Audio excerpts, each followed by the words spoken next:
Hey, everybody, and welcome to the Inferno Cast, episode number 054. I am Fox, host of the podcast and of YouTube's Inferno Fox gaming channel. We are here on YouTube, Apple Podcasts, Spotify, Amazon Music, and more.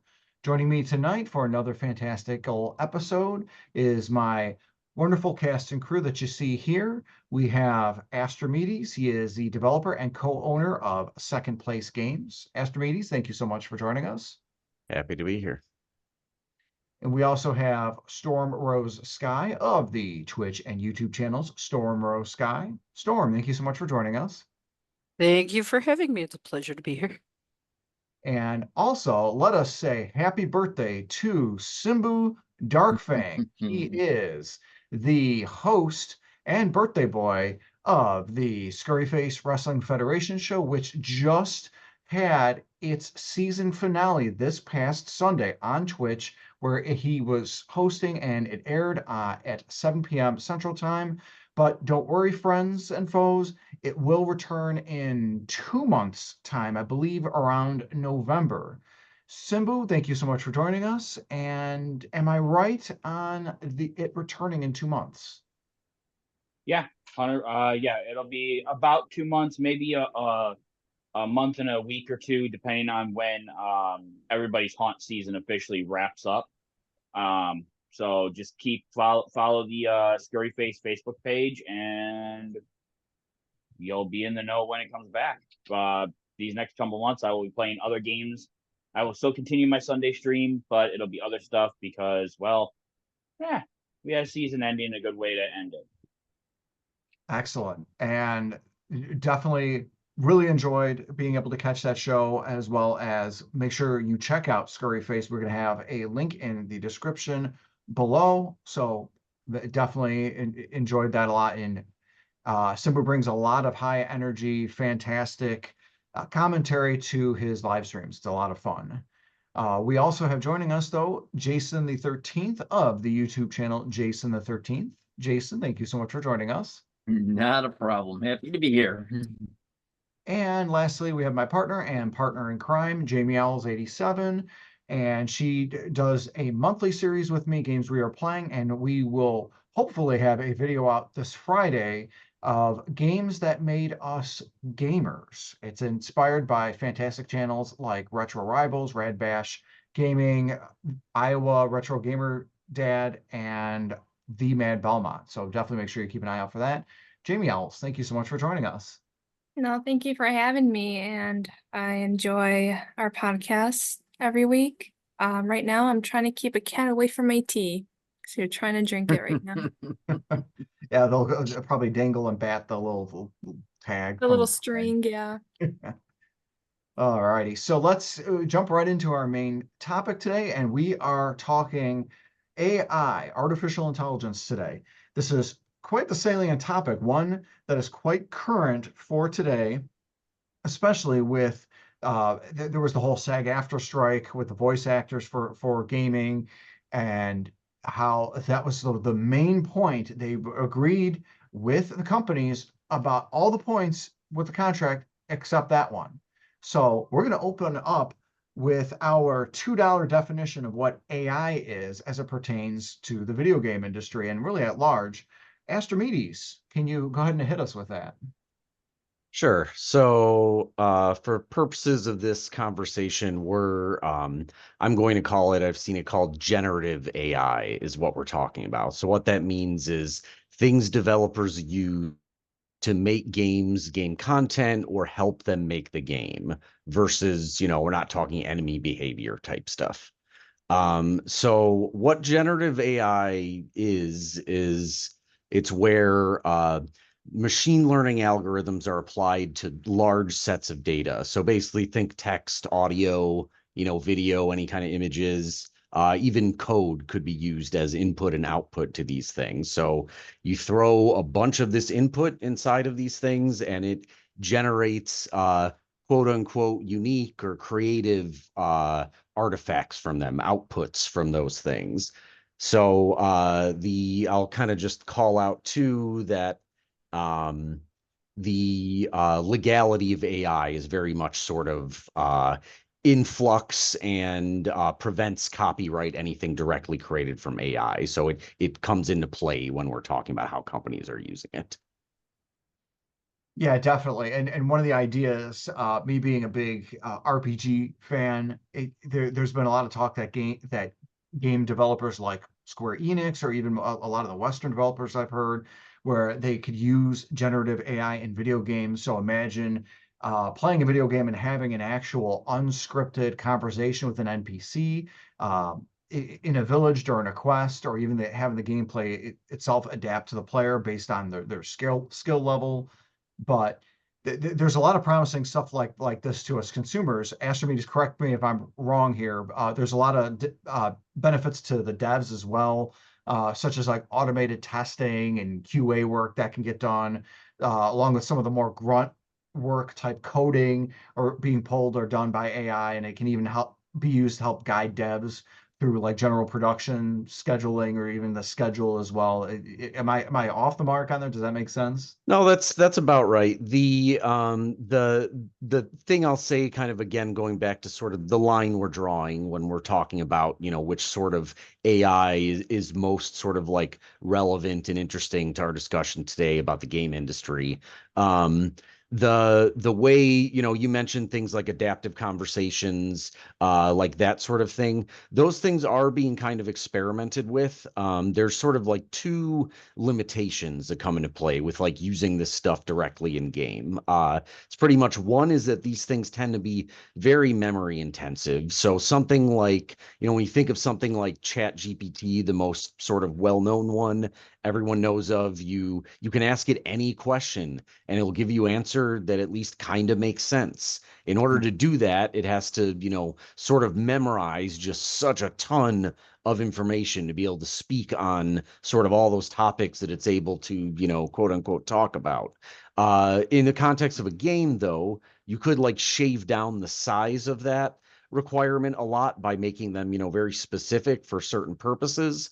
So it does become more reasonable, but the ultimate problem with these things, and what I think is preventing like widespread usage of them in games directly like that, is the fact that the output is pretty unreliable. If you've heard the term hallucination used, it's what you call it when an AI makes something up, but sort of speaks confidently about it, which happens a lot with this stuff at this point. So the more typically, if games are going to be used this, and I haven't exhaustively checked every game that's ever been released. It's possible that there are games that are using, parts of these things directly, but I suspect by the time they're sort of putting them in the game, they're sort of shaving so much down that they almost resemble like more traditionally used today kind of like AI patterns like in games. But yeah, it's interesting to think so in terms of like what you outlined, Inferno Fox, the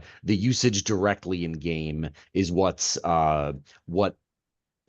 players will see directly, and would allow a developer to really say there is AI, in the game while you're playing the game. There is, generative AI, this AI that can just make totally new stuff up. There's, traditional AI we see used today has little kind of bits and pieces of a lot of these ideas. So it is sort of a hazy line.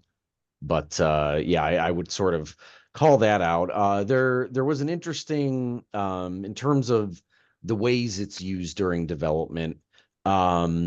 There was a survey by Unity, they actually did the survey in March of 2023.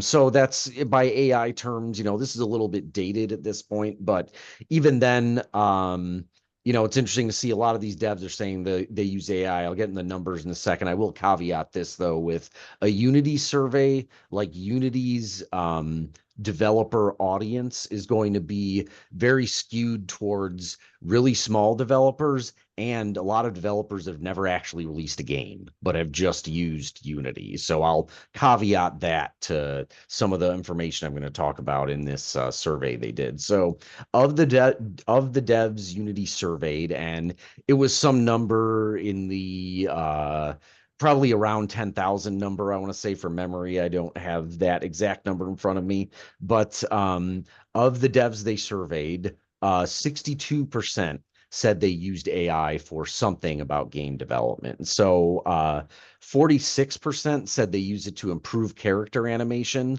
So that would be basically, you'd think of it in terms of what's really happening there. The devs would essentially like feed this generative AI the inputs of, this is what I want you to do to make a bunch of like in between animations of how to get from here to here. So they give them a bunch of samples, maybe from other games the studio had made or other games in general, showing how they want animation to look.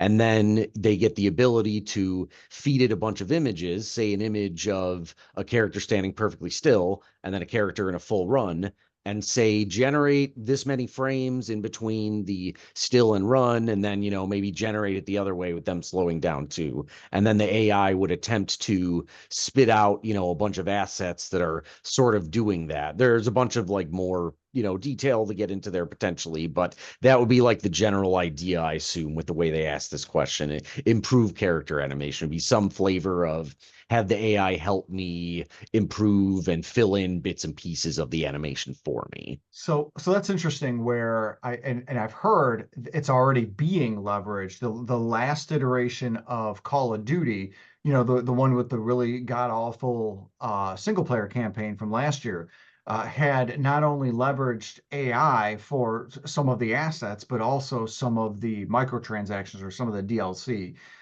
Friends listening or watching on YouTube, let me know in the comment section below if I've got that right, but I remember hearing that they ended up using that for the latest Call of Duty, and that wouldn't be honestly that wouldn't be too surprising. No, that seems about right. And I do know that, Square in January of this year, the president announced that the company planned to aggressively pursue AI when developing and marketing future games. I know he walked that back a couple months later, but the kind of funny thing I want to call out about that too is I saw some excerpts. I didn't read the actual whole letter, but I saw some experts, and he also mentioned stuff like blockchain and some other random stuff that seemed to make Yeah, no I was sense in I was gonna games too. say, So well, you're referencing a statement because you're right. I remember him saying that in January of this year, 2024, and then he had a similar statement about crypto and blockchain in January of yep. 2023, and I think that was right when it was about to go over the edge, and it's like, oh man, guys, that didn't age well, and that was January 2023. So for him to still mention crypto crap, and I heard Sony is creating its own crypto. They're calling it Sonium. If I Oh remember right, I no, heard a thing about that today.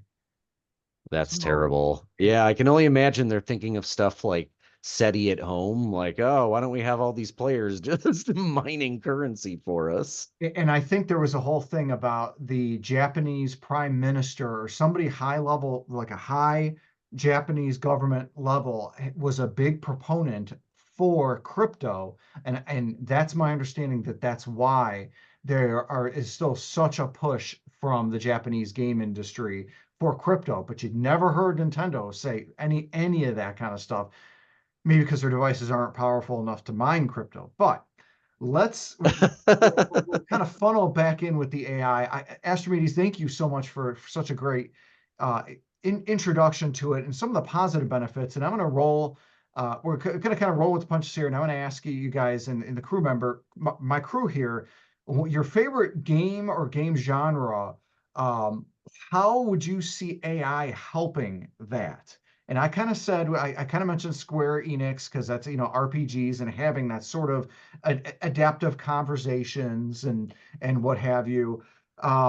Storm, and I'll bug you first to where I know that you like, so like for something like Animal Crossing, where it's a cozy game, how would you see like a generative AI being able to improve the experience for like a cozy game or an Animal Crossing game in a particular? You, it's funny that you went right to Animal Crossing because that was the first thing that came to mind. Being able to talk to the villagers because their dialogues, after a bit, they're kind of witty, but you have the same wit in multiple characters, and you hear the hear, I'm air quoting, you read the same jokes. Well, you hear them in their little Animal Crossing voices that are gibberish, minus a word here or there.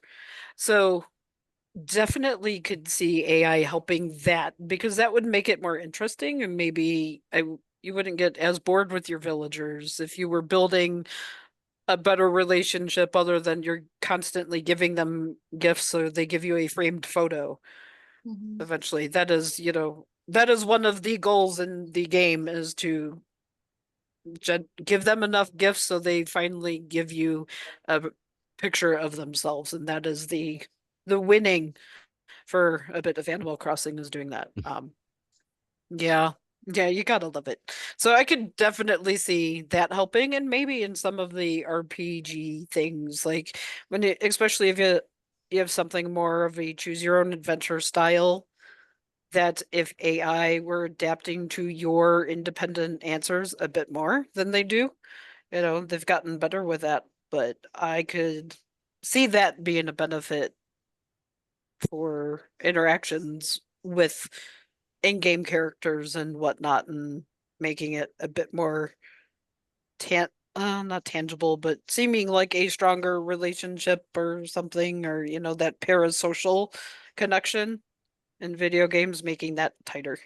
Yeah, and with the whole choose your own adventure thing, it's funny Astrimedes mentioned the whole hallucination thing, because some of the AI generated videos that I've seen, those are a little bit hallucinogenic, or I would say nightmarish. And I think that would play well in some of the video game types, which good segue to Simbu, where Simbu really enjoys a lot of the horror genre type games. Simbu, what sort of benefits would you see this kind of generative AI for, like the horror genre, or maybe more generally, like if you didn't want to be so uh, like pinned in with the horror genre, like some of your favorite games? So, just in general, the whole conversation reminds me of, and a lot of people are going to be dated here with this one. Fox, you as well, because I'm going to go with the Psycho Mantis battle from Metal Gear. Okay. Again, it's an example. It's not really an example of an AI as we think, but it is a bit of an early example, because it was able to say, they were able to program it to be like, if you see this save file, or you see this, this line of text on the memory card, it will read that line of text and say, oh, I see you've been playing Spyro, like something like that. The ability to read the controller inputs from, the player one, something like that, carry that into a modern AI now. Imagine playing Silent Hill or Resident Evil, and it's not just, I can see you hiding, because there's one spot to hide. So obviously the enemy is going to say, I know you're behind those crates, because that's the only place you can hide. But imagine, a game AI that learns or watches you as you're playing the game, and then in certain boss fights or in certain moments of the game, the AI can bring out, well, that's kind of funny, you're telling me this, you know or especially if it's in the horror genre, because it's like an all-seeing entity kind of thing. Oh, you say this now, but that's not what you said a while back. Or it references things that you did in game, like specifically did it in game if you did something out of order. And I think it would be, again, for the horror genre specifically, I think it would be fantastic in chase in hide and seek moments for games, because now it's like, well, he's not just, or she or he or it or whatever is not just saying, oh, blah blah blah, dialogue that has been pre-programmed. Now it's, adapting. It's becoming more immersive, in my opinion, because now it's like, this thing's actually trying to hunt me instead of like waiting for those, relying on. And not only that, but that brings me to my final point here before I hand it off, because I'm rambling, but whatever, I don't care at this point. I'm old, shut up. It is his birthday. Give him some slack. But so the other thing too is if you can run an AI in a game with that, with using dialogue and stuff like that, especially in a horror genre, you no longer have to rely heavily on jump scares.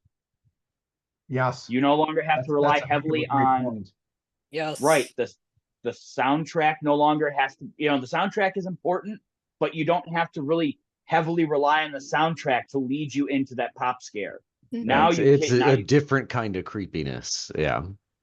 It's that stalker mentality where it's this is building and building and building, and even in a spot where there's nothing going on, you hear the little voice in the back of your head start saying, hey, I saw what you did to that guy's hand.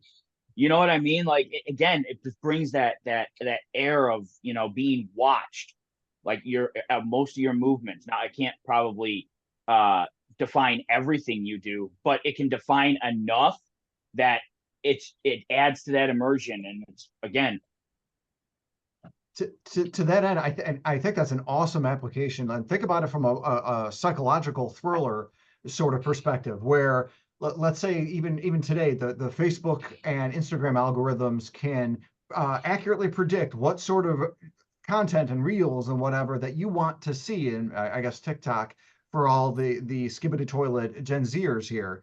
It can accurately show what sort of like things that you're going to be seeing. So imagine that sort of algorithm and that higher level AI predicting. It's learned your patterns, and imagine it's like a visual novel sort of a scenario where it's now predicted what you are going to do next, and now it starts plotting a path for you, and you are following it, and you don't know it up until that last plot twist that sees you either be betrayed in such a way that fits your personality type that the AI was able to determine, and ends up being the highest level of betrayal or surprise or the fear that would unlock to you the most. Like, for some people, it would be the biggest betrayal from a loved one. For others, maybe it would be a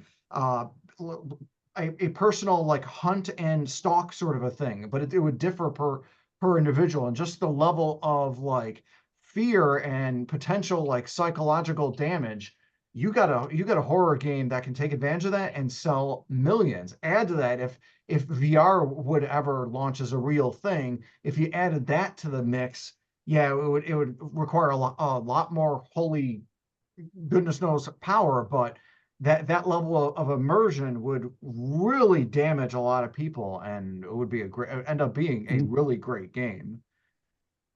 Jason the 13th. I'm not gonna have you escape from it. So for the hentai games that you play, of generative, no. So for like even like the monster hunting games like a Pokemon, obviously Nintendo would only do something like this, kicking and screaming. So it would be some knockoff like a Pal World that would use an AI, a generative AI sort of thing to do the RPG mechanics that I had mentioned, or maybe generate actual monsters. Actually, I heard, wasn't there a controversy with Pal World using AI to do a lot of the images for the monsters, now that you mention it?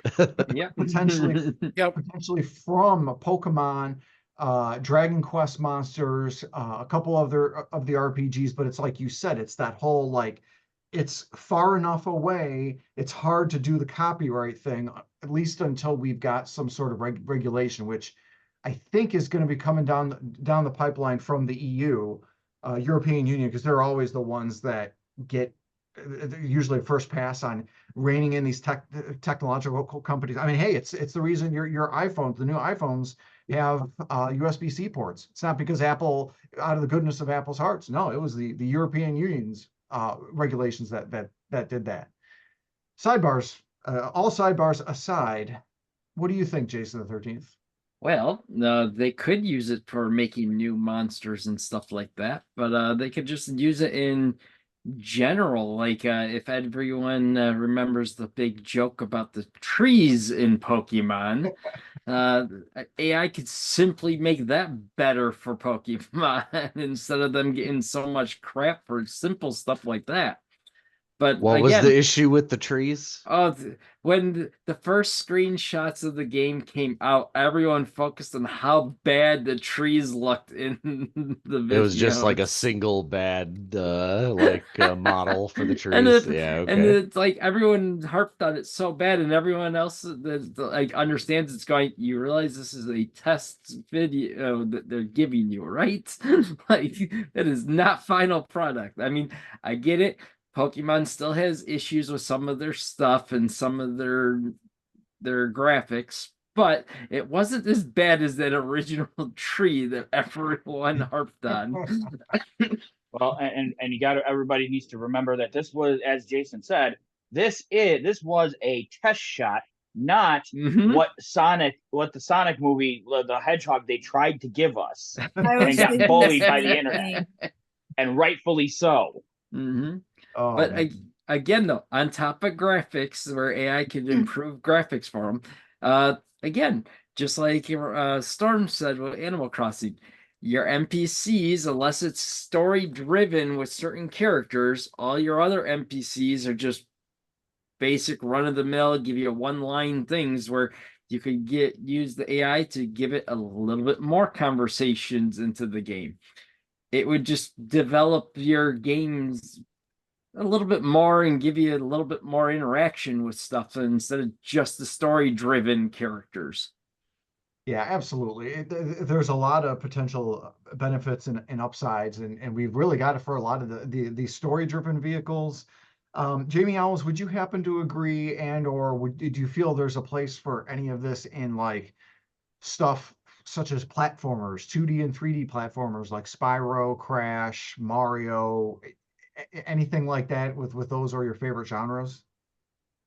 I think so. I was, listening to what Stormrose and Simbu were saying with the algorithm. I was even thinking about for people who are trying to get into the RPG genres for the first time.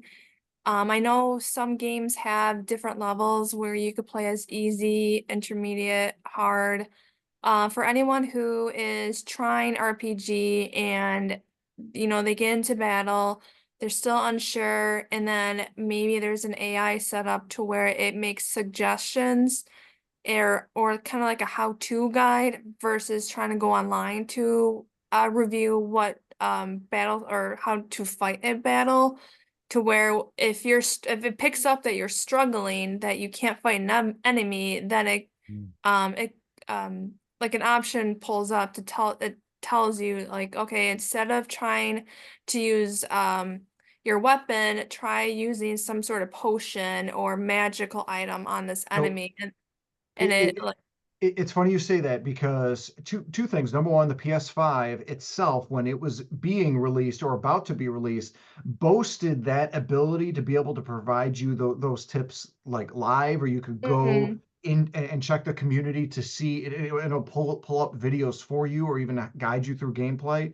Second thing is they just announced that like within this past week that the upcoming sequel that you're really, really, really looking forward to for Life is Strange, the puzzles that you deal with, there's an option to where if you want, it can do exactly that for you and guide you through the puzzle so that you can, if you're getting tired of trying to figure it out, it can guide you through it. So you have such a good idea that the developers are working on doing it or are already doing it.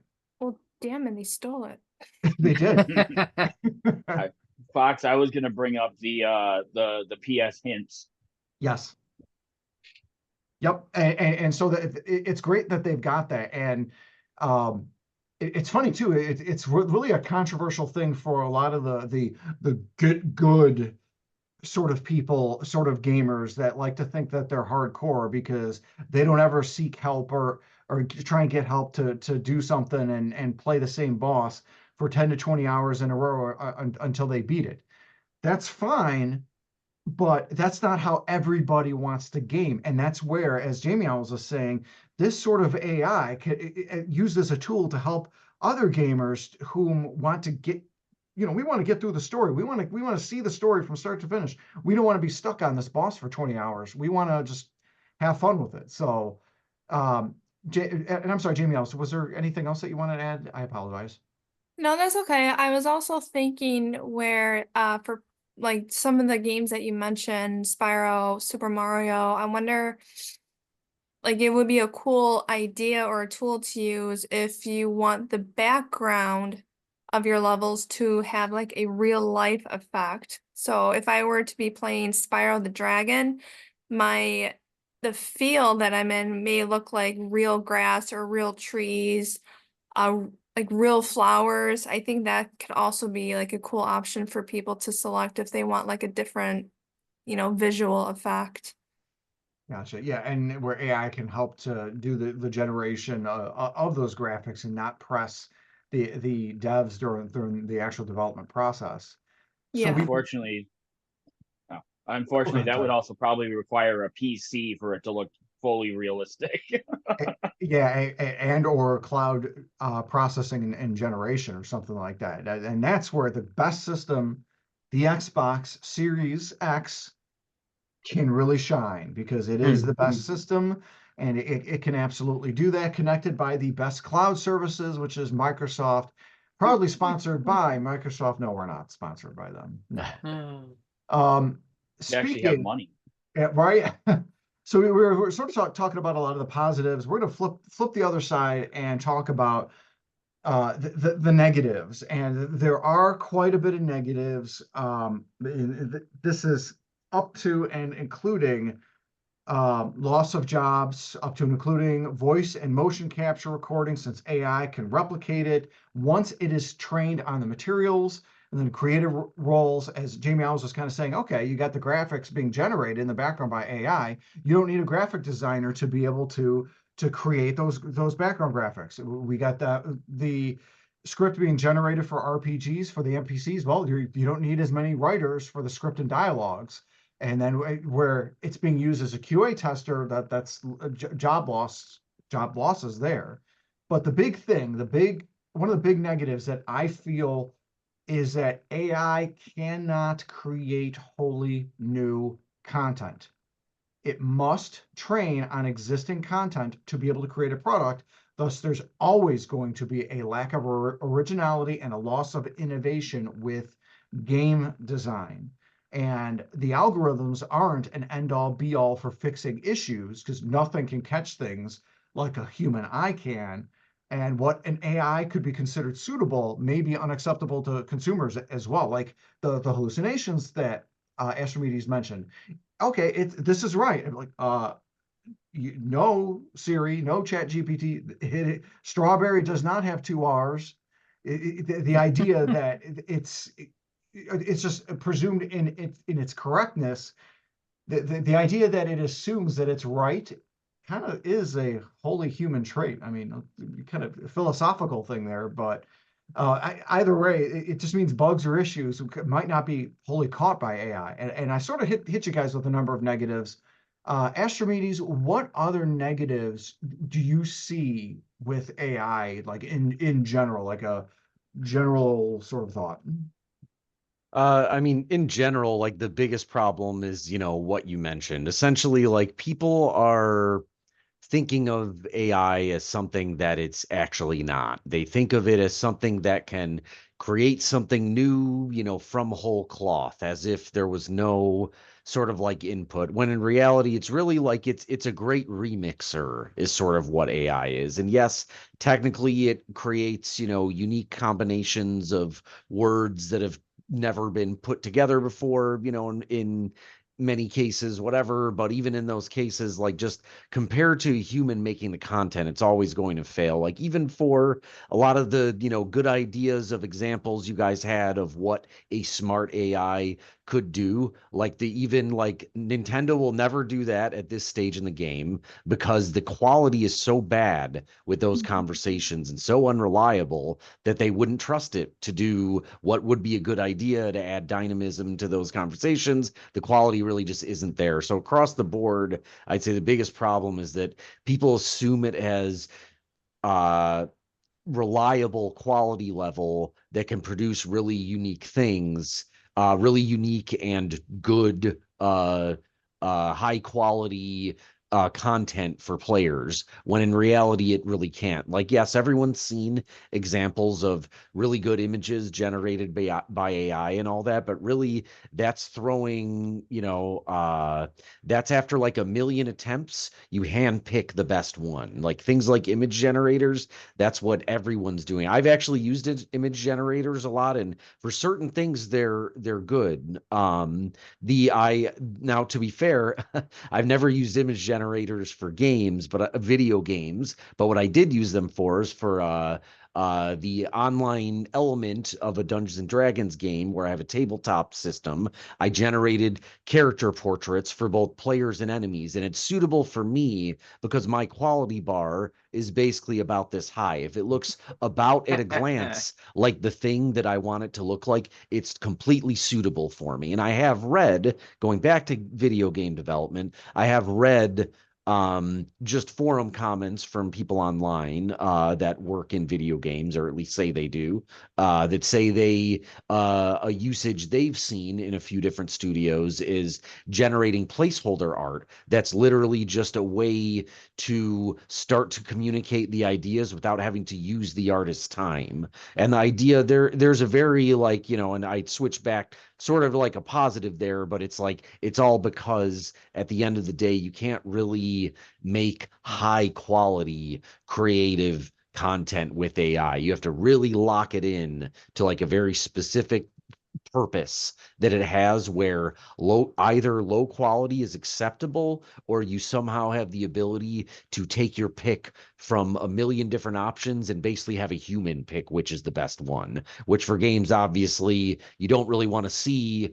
And I only say that because yes, people have made AI sets of rules that can then analyze the images that AI makes, but the problem is the rules system that's looking to pick what's suitable, it can hallucinate too. Maybe this isn't nudity, it thinks, but it really is. Something like that would obviously be a big problem for a Nintendo or any dev that didn't expect to have, nudity or even, kind of sexist, racist content when we're talking about text could always slip in. They put all these crazy guardrails against it, so you pretty much don't see that in all the modern systems. But adding these guardrails creates new possibilities for strange behavior and weird hallucinations, because those guardrails are literally just listing a bunch of things that you tell the AI it cannot say or it cannot do. So the AI has to respond in a strange, different way because of the guardrails that are in place. So long story short, the worst problem is the low quality of content it creates. And then I will just mention briefly what I alluded to earlier. The other problem is these general case generative AIs that can really make new things tend to be very sort of heavy to run. Yeah, absolutely. That definitely makes sense, because the idea that it could be the end all be all, but you raise a good point with the positive with you being used as placeholder art, and it's really recognizing the limitations that it has and that it really can do. And there's not a lot of that going on right now, although I feel like there's starting to be a little bit more like, maybe this isn't the end all be all. This isn't like the biggest best thing, because everybody was all about jumping in the AI bandwagon in 2022, and now it's still pretty hot, but it has cooled a bit. I think people are starting to understand some of these limitations a little bit better than they did before. Because now it's getting into the hands of the public quite a bit, where they're starting to see, okay, if I put stuff in past tense, it totally bypasses all these guardrails. That could be scary for my 5-year-old, who's going to be smart enough to cause enough trouble to figure that out and be able to do very scary things, and not that's not going to be a thing that we want our 5-year-old to do. Jason the 13th, let me ask you, what are some of the negatives that you could see with AI as it pertains to like video game industry, or even some of the games that you like? So other than the most general stuff. Again, what Astrimedes was saying, if it's pulling from a pool of content, what pool is it pulling from? Is it one that you've created, or is it pulling off the internet? If it's pulling off the internet, and even with all the guardrails, say you're making a Sonic game, and if it's pulling from the internet, it starts pulling possibly fan-made stuff, or hey, you're doing Sonic, but it pulls from the Mario versus Sonic Olympic stuff, and now you have Mario in a Sonic game that wasn't supposed to be there, or something like that. So where's this pool of information that it pulls from? Because if it, you don't. So I will add, if that AI starts generating some crazy hedgehog girl bestiality, I will say that was in Sonic the Hedgehog 06.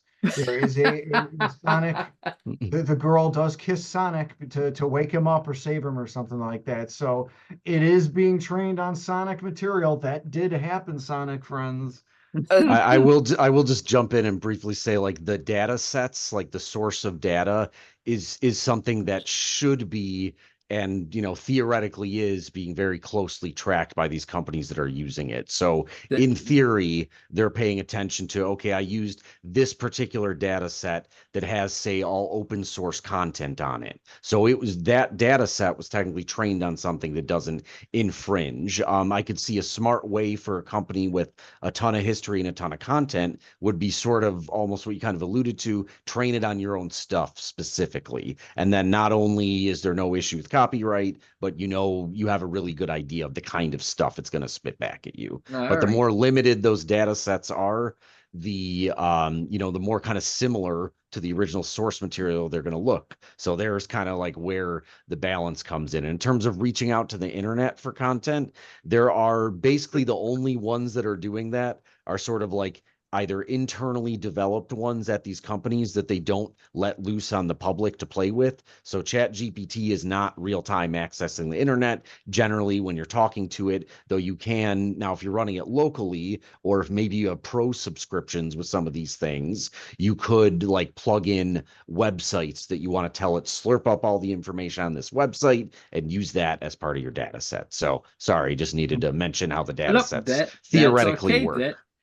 That answers a question where my brain went to the issue with the data pool, like if something was messed up. But like that, if you got all that to where you're pulling from a certain spot, hopefully somebody doesn't leave open a loophole type thing in there. So yeah, it's interesting too, because how you mentioned that ChatGPT for the public doesn't have that sort of connection or whatnot, but according to ChatGPT, the InfernoCast is a podcast hosted by Inferno Fox Gaming, a gaming-focused YouTube channel. Yeah, and that's that's I was just going to say that's because it does get periodic dumps of data sets. In general, what you're seeing is dated a certain amount back. Like we've been podcasting for what, a little over a year. So I bet and normally it's about a year or so back, maybe less than that. But the main point being that I was saying about not reaching out to the internet, they don't give them carte blanche to try to do their own searches and then find the information like from nothing for you. In general, if it has access to the internet, it's like sort of curated data, like in our case, probably a bunch of dumps of information that was on YouTube. In particular, maybe marked off safe areas, whatever, though YouTube generally is probably controlling that. But yeah, so we maybe got in there through a particular dump of data from a crazy large internet crawl, basically, at a certain point in time where they probably had to do something to either trim things out or just probably more likely limit the sites they were pulling stuff from.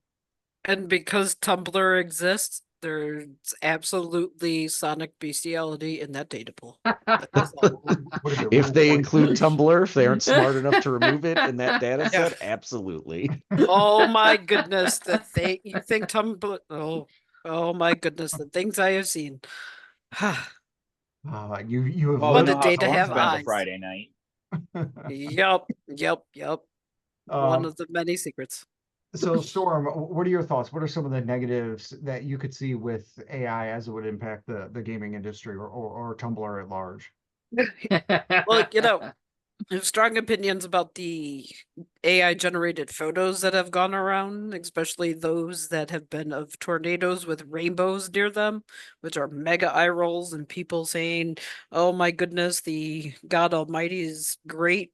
Yeah, he is. He created AI that created that image. Woohoo. Um, so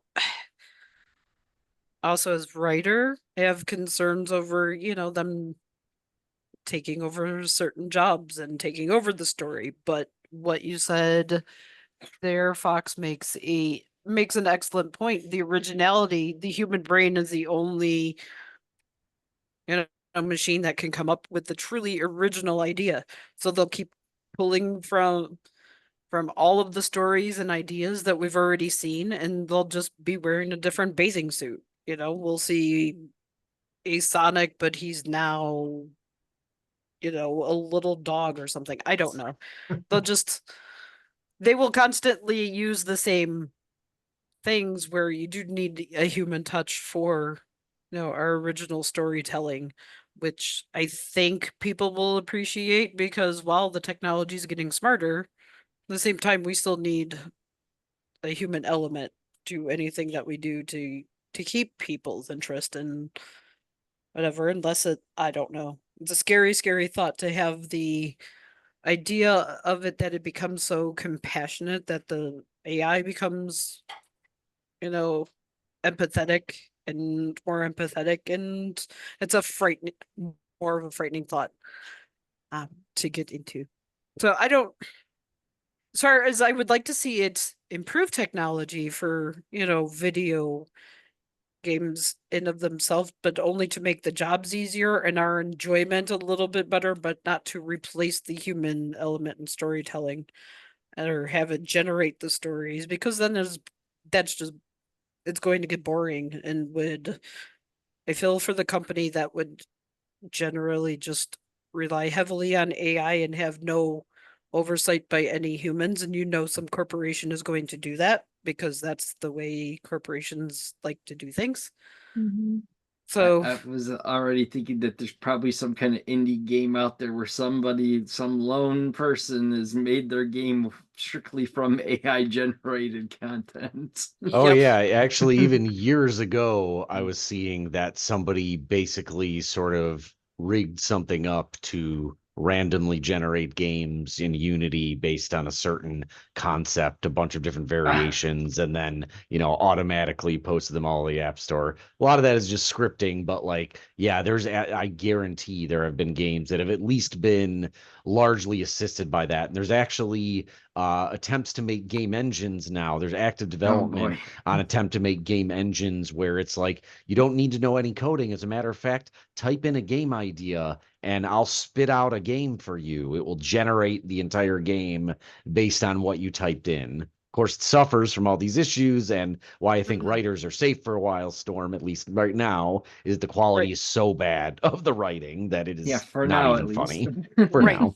And the amount of linguists that they need to actually help the computer out the computer language building is in high demand, but they all want masters. So, keep requiring higher degrees and you're not going to get people. I'm just saying that's where I would have loved to gotten into technological linguistics and working with that, but the require of masters and not even taking anything entry level for my bachelor's was, it's kind of shooting themselves in the foot. So yes, there will still be quality issues because you need more linguists to work with the language stuff, but you're requiring too much and school's expensive.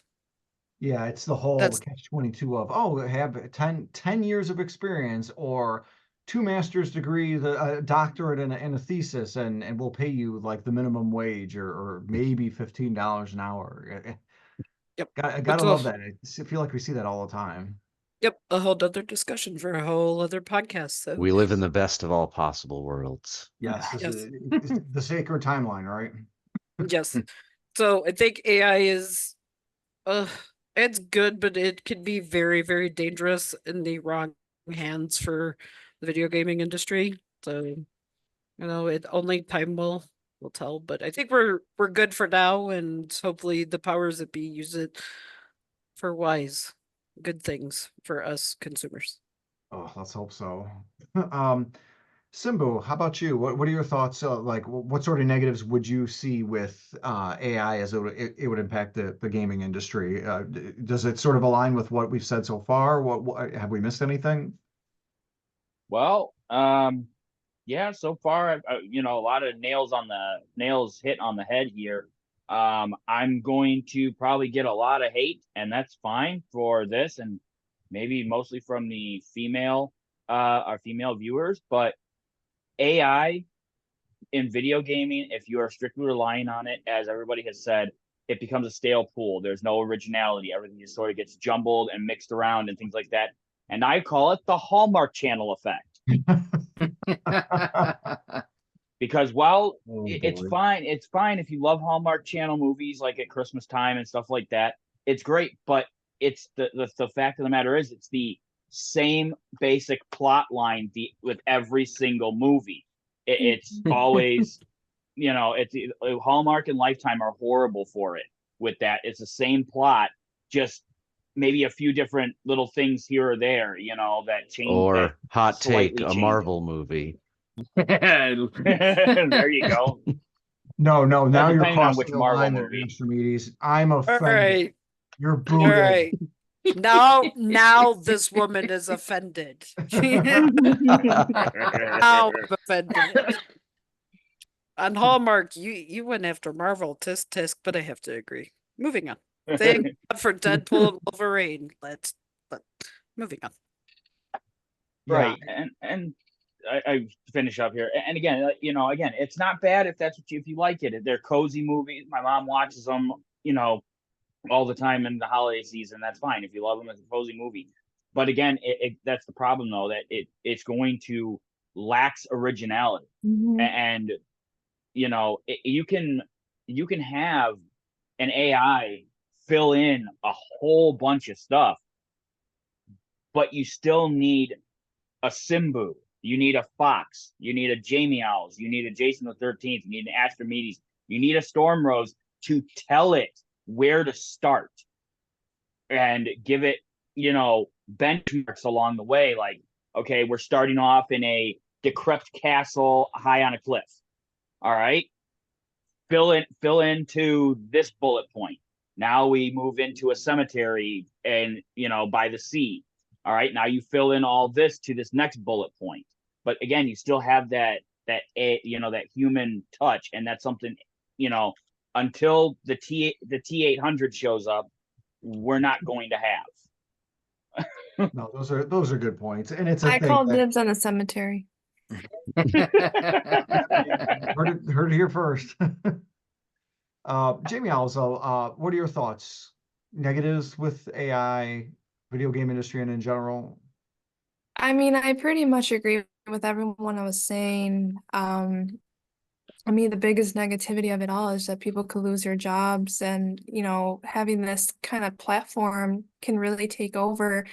I mean, a couple days ago, I created some images of myself to look like a witch, and how authentic, like it looks authentic, but at the same time, you can tell it's not me. But with, video games, if they could just pull any images and just create, it's like you don't need humans to do any like motion or voice acting. It's just like all on like AIs. I mean, AI can be a really good tool to use to help, but it shouldn't be something to completely take over. Yeah, I think you've said it really, really well there. And where it impacts, or where the threat of it is, Storm sort of said it, where a lot of these companies can and will use these resources to eliminate and try and save as much money as they can. How do you save money? You cut the easiest expendable resource, people, and then you claim the savings as to boost the profit, thus increase stock prices. That's essentially why we have That's one of the biggest reasons why we have layoffs, an overly simplified reason, but that reason is often one that would lead individuals, companies to think, oh, now I've got this AI resource. I don't need the people. So you'll have a sort of dump of all of these individuals. You'll have these companies want to claim that money as savings. And then it will come to the realization that whatever company that does that or leverages that as a device will be the one that's the most creatively bankrupt. Not to mention, we're not even touching the whole moral or atavistic sort of thought process. Not touching that, creatively bankrupt, and they're the ones that are going to start to see the bottom line ebbing and ebbing that much more. So you have the individuals whom won't, sort of jump into that, like a Nintendo, where they still keep their individuals and actual staff, continue to create a wholly new content and continue to innovate the industry. Yes, I realize I know I have a history of being a Nintendo fanboy. Nintendo, you are not exempt from your negativity. This topic, though, just isn't one of those that is a negative one that impacts Nintendo. Because trust me, could probably write a book on all the negative stuff that Nintendo's done. Going back to it though, it's a little scary because and that's really where the whole that SAG-AFTRA video game performer strike comes from. They're trying to protect themselves ahead of time for that drop that will inevitably come, because as anybody who follows anything with Warner Brothers, David Zaslav, the CEO, likes to take actual created movies like the Wile E. Coyote one and the Batgirl movie and not release them, cut them off just for the tax breaks. So the idea that he's mentally trying to save money for tax breaks, what would he do to try and save money using these AI tools? And I shudder to think how much WB Games. I mentioned WB because WB Games loves to chase trends as seen with the awful Suicide Squad game, where even after that was sold awfully, yet they had Hogwarts Legacy, best-selling game in 2023. Warner Brothers committed to making more live service games. No commitment on the single player ones, because they are still constantly chasing trends. So you got these companies, if they chase the AI trend enough, that is the heart of the SAG-AFTRA strike, where these actors and performers want to protect that. I keep rounding the circle, but I'll ask you guys and just say that they're saying they're the canary in the coal mines, the first individuals on the periphery for the larger workforce as a whole that could be impacted. And we sort of said that, and I'll sort of round out we'll sort of end our conversation, and without going too much into detail on what our day-to-day jobs are. We don't want to bore our audience with that. Do you see your day-to-day job being impacted by, or potentially negatively impacted by, AI? And for my current one, I would have said yes, except the more that I learn about AI, even as my company's starting to embrace it more, the more I'm realizing I don't have anything to worry about, as crazy as that sounds. Because I work in a supply chain sort of vehicle. You would think, okay, a lot of that is AI driven, but there's a lot of human touch, and I feel a supply chain term known as the bullwhip effect occurs really greatly whenever AI is given the reins to sort of control supply chain in general. Maybe they could control for that, but that's my boring answer to if my job would be impacted by AI. Jamie Owls, do you, again, without getting into too much detail, because we don't want to let the cat out of the bag too much, but do you have any fear about you being personally having your job personally impacted negatively by AI? I don't think so, because what I do work in an office setting, but the type of work I communicate a lot directly with physician offices and insurance companies, so they would need to contact or at least talk to a human being. I don't have any concerns as if AI could take over my job. I doubt it. However, there are other occupations that I have thought of doing if I were to say want to go to school or take classes and try to get into like a whole different type of field. Those jobs that I thought about, I could see AI, and also I've been hearing rumors that they've already started. So my concern would be if I were to jump into field and then spend all that money on schooling only to find out I can't get a job because AI took over. So that's the fear. But currently I'm not concerned. I doubt it will happen, but you never know. Yeah, and that's interesting. And that would be sort of my fear too, if you had made that investment to Mm-hmm. sort of make that lateral move to that field that you and I had discussed, and that happens. Now, And this, I go ahead. wanted to, like, I had like I was optimistic and had compassion, but then what stopped me was when I was learning a little bit more of AI and this type of position I wanted to try. I'm thinking, well, by the time that I'm done with school, who knows what, 2 or 3 years down the road would do. So it's just like I don't know if I really want to take that risk now. No, that makes sense.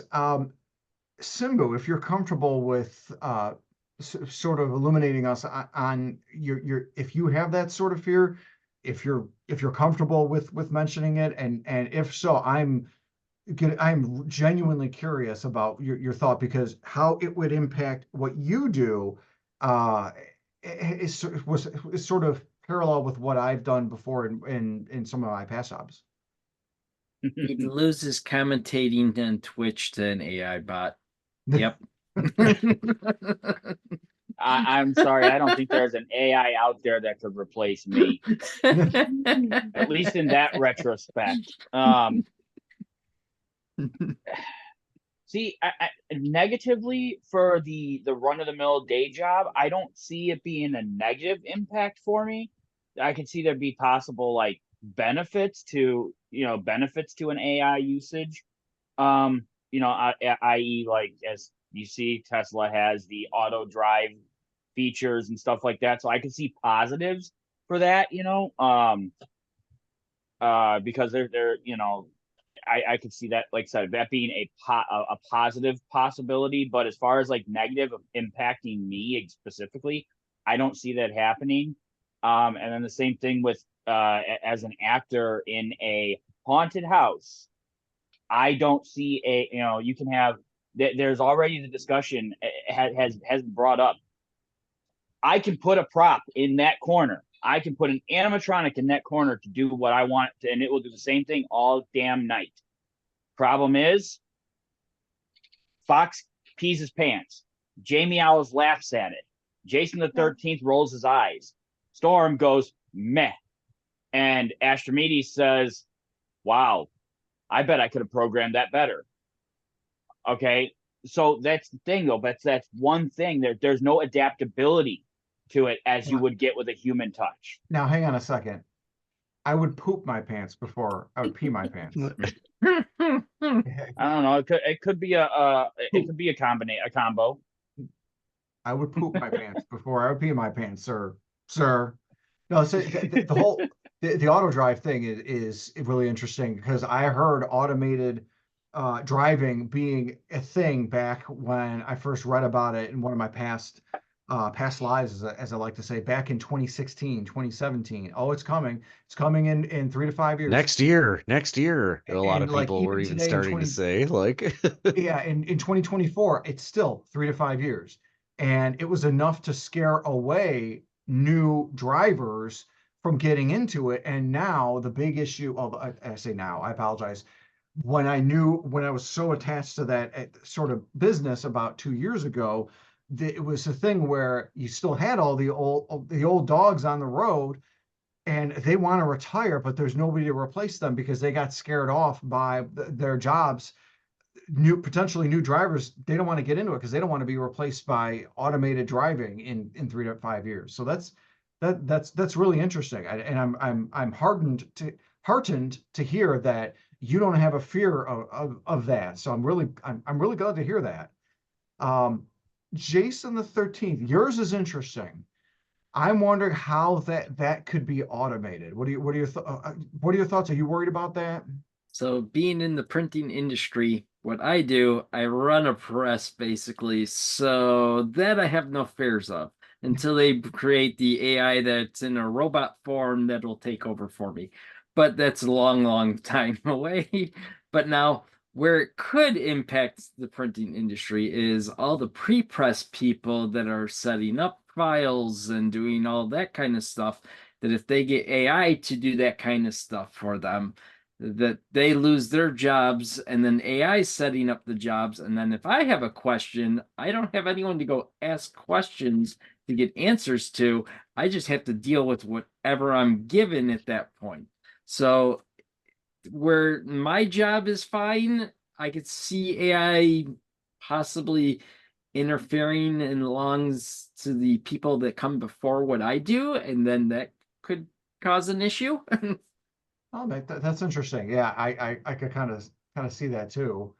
I know that Amazon does have the automated robots to move boxes around, but I don't know what percentage of their workforce they've replaced with them. But I can't imagine you're going to get that sort Oh, of precision no, with no, any no. sort of You would robot. need like the futuristic iRobot movie robots to take over what I do. Yeah, I was gonna say one of the jobs that I interviewed for early mid last year was at a printing press thing, and I immediately thought of you, Jason the 13th. So I got to see some of the presses, and a couple of the people work them, and I'm like, oh my gosh, that is so crazy. So I'm like, I don't know how that would get easily replaced. No, not very easy, that's for sure. So this one's going to be interesting. Storm, are you worried about your job being replaced with AI? Absolutely not. Absolutely not. As long as people keep having children, they're Yeah. going to need people to teach said children. So Although, absolutely not. However, we do use a lot of YouTube, and all the educational videos that are on there are amazing. And teachers have a noticeable difference between teaching kids before COVID, or the thing that shall not be named, to teaching But you now. named it. You I named know. it. Yeah, after it's been a long Cat's day. out of the Let me tell bag. you. Let me tell you, I had kindergarten again today. Hallelujah. I don't have them again tomorrow. So I'm not afraid of getting there's a teacher shortage, there's a substitute teacher shortage. We are in high demand, so no. The only thing I could see AI helping with is, entertainment as far as video creation or like some educational thing like that. How or, improving some of the things they do on their Chromebooks that they use for like testing some things, but no, you need, unless we get, the iRobot style robots that Jason the 13th mentioned, we're absolutely safe in what we do. So Nice. I would love AI in there sometime to stop telling, to start telling I'm getting all tongue-tied because I've had to tell people multiple times in 2 days to don't open the door when somebody else is in the bathroom. Please close the door when you're going to the bathroom. We don't laugh at people in the bathroom if we open the door. We hurry up and close it. If someone knocks on the door, please answer and say that you're in there so they know that you're in the bathroom. And stop licking doorknobs. And stop licking doorknob. Oh my God. Yes, I had a doorknob licker last week who not only licked the doorknob, but then put the whole handle part in his mouth. So, yeah. Jamie Owls, we talked about this and you said you wouldn't bring that up. Okay. I am very offended. And hey, that is a future career asset. I'm sorry. Go ahead. maybe the kid was trying to get sick to miss school. That's true. You never know. Some of them strange kids out there. Yes, and some are 5 going on 40. And some are, oh my goodness, what are you doing in school yet? So, Yeah, I'm not 'Cause worried. I could swear I know some 40-year-olds going on 5, so Yes, it's a blade that cuts so do both I. ways. So do I. I did enjoy getting to talk about Deadpool with a kiddo the last 2 days, and he was drawing Deadpool on one side of his paper and had to finish drawing Wolverine on the other. So he plays Call of Duty with Dad and Fortnite and got his first victory royale this weekend. So that was cool too. They don't expect teachers to talk about it. So there's another way we can't be replaced. That human connection Yeah. that these little guys need to feel important and to be heard. It's crucial. So nope, we're safe. And Astrimedes, how about you? What are you worried about being replaced or having negative repercussions for your position? So yeah, I do a boring, not game related programming day job. I I would say me personally, no. A lot of developers are now sort of using AI. It's an interesting place in terms of adoption. Different companies have different policies about how they will use AI. There's really no issue generally with legality in terms of sort of using AI to kind of help you write code. And I find really for issues of quality and sort of direction, just giving the correct input with how to do everything, you still do need a human. Like at the end of the day, like it's still not really at a point where um generally you can tell it like make this whole application for me. And there are cases you sort of can, but at the end of the day, it will have done so many things. You'll have to know how to go in there and kind of like customize to really make it work in a way that matters, that, actually serves the business properly, integrates with any other systems that are there, whatever. That at the end of the day, it's like its best use, again, like kind of all the other examples we talk about for developers, is still like help me sort of fill in the blanks, help me remove some of the tedious parts of what I do. There is a very good use case for certain things. AI can give you sort of exactly what you want and need, but again, it takes a human to know exactly what that thing was to ask for and then how to use it in order to kind of make that benefit. I do wonder though, a new developer kind of trying to find their way into the field like just out of school or whatever, I've got to think that it might be AI might only exacerbate sort of like the gap in companies' willingness to even hire junior developers, though there will be plenty of junior developers probably sneaking in using AI to answer homework assignment test questions for job interviews and stuff like that. So I would say it's definitely going to affect my industry.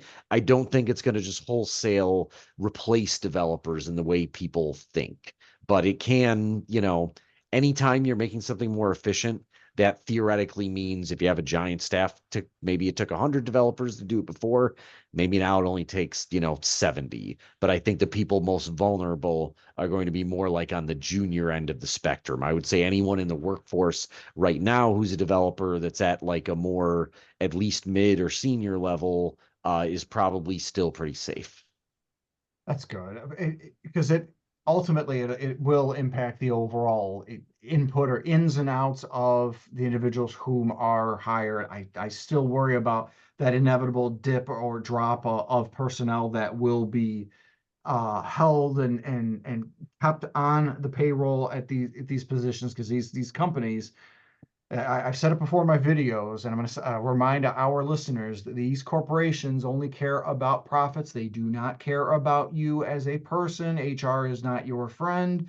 Just make sure you do you take care of yourself, you meet your goals at your aspects, because tomorrow your job could be gone, literally, depending on the state that you live in and or the company is based in. So that being said, these companies will take the easy way out, the money saving way out. And that is my fear that they'll leverage that to be able to try and claim savings, thus increase profit, thus drive share price up so that their billionaire CEO can buy another compound in Hawaii. So all that being said, and on that wonderful note, um, thank you so much, guys, for joining us. Random last question. Did any of you guys see the Sonic the Hedgehog 3 trailer that released today? Mm-hmm. Because I thought it was pretty good. You sent me the link. I have not gotten to watch it yet. Yeah, Oh me neither. man, Keanu, I'm surprised. I feel like he does a good job of being able to voice his character, but like you wouldn't think like he would fit this particular character really well. But I'm pretty excited. As formulaic as these comic book and video game movies are, Astrimedes, I still enjoy them. Well, Keanu and Sonic are both from the 90s. But they are. Yeah, that's true. I would have watched it, but I spent my day being an outlaw in a galaxy far, far away. Licking doorknobs. Good. Licking doorknobs. Licking doorknobs. A resident doorknob licker. Wait. We won't do that. Oh. So thank you guys so much for joining, and thank you, audience, for joining. Last parting shots. Parting shots. AI is going to take over the world. Someday. Someday. We And not AI will. AI has Go ahead, Simbu. AI has already taken over this podcast, and I'm looking at AI Astrimedes over there, so very, very knowledgeable and in-depth knowledge of AI, and that sounds exactly like what an AI would do to make it sound all your answers sound like you're a human. Astrimedes, finger check. Finger check. See, yep. See, there's like 12 of them on one finger, on one hand. That's it. He's AI. He's kind of wavy by his ears disappear and reappear. There was a tail that Humans went across do the this screen earlier. Yes.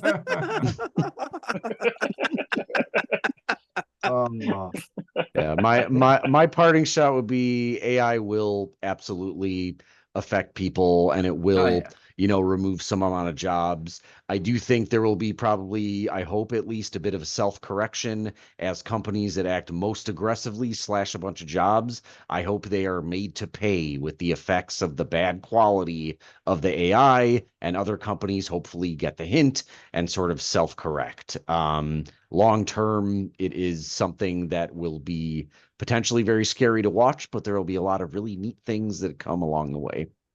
Yeah, I would agree. Well said. So thank you guys, and thank you, audience. Make sure you check out our next episode as well. That will premiere Tuesday nights. And we hope that, well, I hope Jamie Owls does, Simbu does, Storm does. At least the four of us hope that you have a great day. Jamie, I'm sorry, Jason and Astrimedes don't. They don't want you to have a good day. They want you to have a great day. That's right. Because Astrimedes is AI.